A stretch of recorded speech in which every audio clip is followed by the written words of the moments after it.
Listen up, because I'm only going to say this once. My name is Ibrahim Traoré, President of Burkina Faso, and I'm here to tell you something that's been burning in my heart and in the hearts of millions across Africa. We are done staying silent. We are done bowing down. We are done letting foreign powers treat our continent like their playground. A few days ago, a message came out. Words they say came from Benjamin Netanyahu, the Prime Minister of Israel.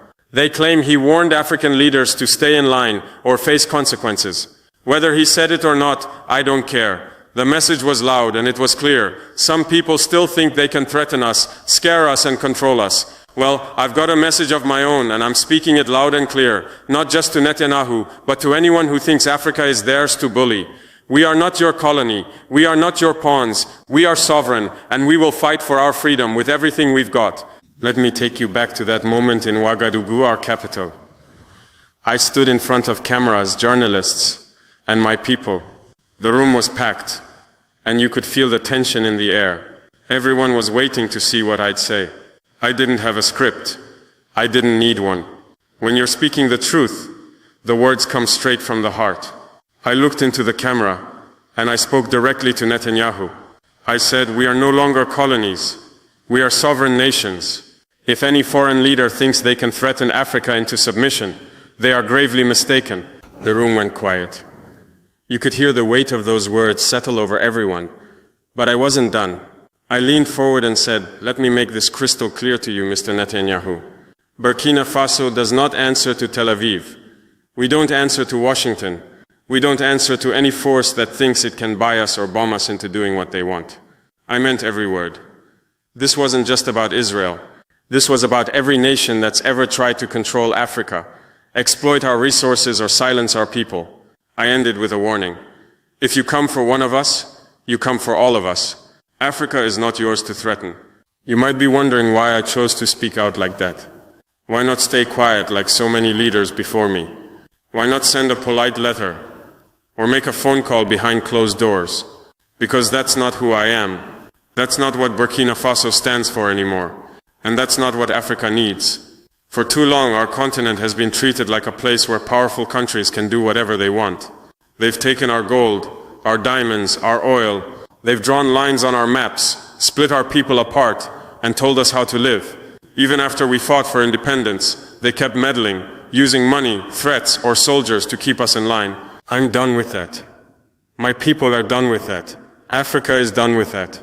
When I heard about Netanyahu's so-called warning, it wasn't just an insult to me or Burkina Faso. It was an insult to every African who's ever dreamed of a free, proud, and united continent. I couldn't stay silent. Silence is what they expect from us. They expect us to be afraid, to bow our heads, to say, yes, sir. But I'm not that kind of leader. I'm here to fight for my people, for our dignity and for our future. And I know I'm not alone. After I spoke, something incredible happened. My words didn't just stay in that room in Ouagadougou. They spread like wildfire. People started sharing the video of my speech on X, Telegram, WhatsApp, everywhere. Within hours, millions of people had seen it. Not just in Burkina Faso, but across Africa and beyond. Young people in Mali, farmers in Niger, students in Guinea, activists in South Africa. They all heard my voice and they felt it. They weren't just listening to me, they were hearing their own hopes, their own anger, their own dreams. In Mali, my brother Colonel Assimi Goïta shared the clip on social media. In Guinea, Mamadi Doumbouya stood up and said he's with me. Across Telegram groups, people started using hashtags like Africa will not bow and we stand with Traoré. Those words weren't just slogans, they were a battle cry. They were a sign that Africa is waking up. We're not just a bunch of countries anymore. We're a family. And when one of us is threatened, we all stand together. Let me tell you what sovereignty means to me. It's not just a fancy word you find in books. It's the right to make our own choices. It's the right to say who comes into our land, who takes our resources, and who we work with. It's the right to stand tall and say, this is our home, and we decide what happens here. For too long, foreign powers have treated Africa like a chessboard. They move their pieces, soldiers, money, companies, and expect us to sit quietly while they play their game. Not anymore. In Burkina Faso, we're taking back control. We're saying no to foreign bases on our soil. We're saying no to deals that leave our people poor while others get rich. We're saying no to threats that try to scare us into submission. And we're not alone. Across the Sahel, Burkina Faso, Mali, Niger, we're building an alliance. We call it the Sahel Alliance, and it's about standing together, protecting each other, and building a future where Africa calls the shots. You might be thinking, haven't African leaders said things like this before? Sure, some have, but this moment feels different. Why? Because the world is changing and Africa is changing with it. For years we've been told to wait our turn, to follow the rules set by others. But now we're writing our own rules. France used to have a tight grip on countries like mine.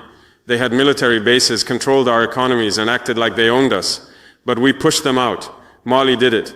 Niger did it. Burkina Faso did it. And we're not stopping there. When I spoke out against Netanyahu, I wasn't just talking about one man or one country. I was talking to every nation that's ever looked at Africa and seen a place to exploit. I was talking to the leaders who think they can scare us with sanctions, bombs, or angry words. I was telling them that Africa is rising and we're not afraid anymore. My speech wasn't reckless, it was necessary. It was a reminder to the world that we're not just here to survive, we're here to thrive, to build, to lead. You know what's interesting? After I spoke, Israel's government didn't say a word. No response, no statement, nothing.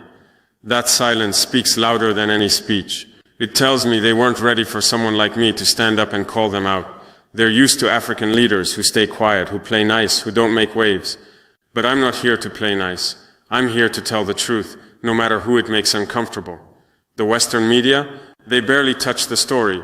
They didn't want to give it airtime because it doesn't fit their narrative. They want to keep painting Africa as a place that's weak, divided, and dependent.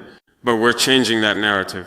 Every time someone shares my speech, every time a hashtag trends, every time another African leader stands with me, we're rewriting the story of our continent. We're showing the world who we really are. I didn't set out to become a symbol. I'm just a man from Burkina Faso, fighting for my people. But when I look at the messages pouring in from young people, from elders, from mothers and fathers across Africa, I realize this is bigger than me. People are calling me a voice for the continent, a symbol of defiance. They see me standing up to a powerful leader like Netanyahu, and it gives them hope. It reminds them that we don't have to live in fear. I'm not doing this for fame or attention. I'm doing it because I believe in Africa. I believe in our strength, our history, our future. I believe in the dreams of our ancestors who fought for freedom. I believe in the young people who are ready to build a new Africa, one where we don't beg for scraps, but sit at the table as equals. Let me tell you about the Sahel Alliance, because this is where the future starts.